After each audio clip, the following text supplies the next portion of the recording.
Hi there, I'm Cathi Barker from Software Solutions.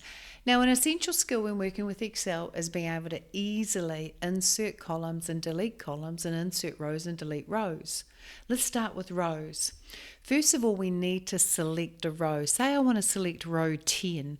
So I need to click on the number 10 at the very left-hand side so that I select the entire row. Once you've got the entire row selected, hold the Control key and press the plus on your number pad, on the number pad on the right hand side of your keyboard. Control plus is insert and Control minus is delete.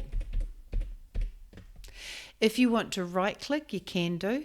Right click insert, but see how much slower it is. And then right click delete and right click delete.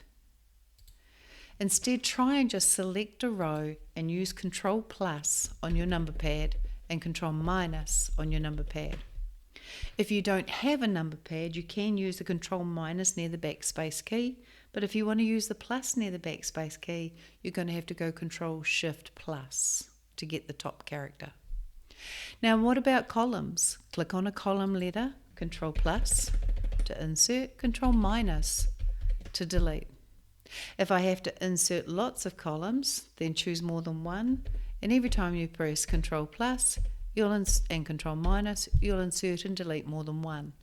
Same with rows. If I select 5 rows, Control plus to insert multiples and Control minus to delete multiples. If you're really into shortcut keys, Control spacebar selects a column, then Control plus and Control minus. And if I click on a cell and go Shift spacebar, that selects a row and Control plus and Control minus. See you in the next video.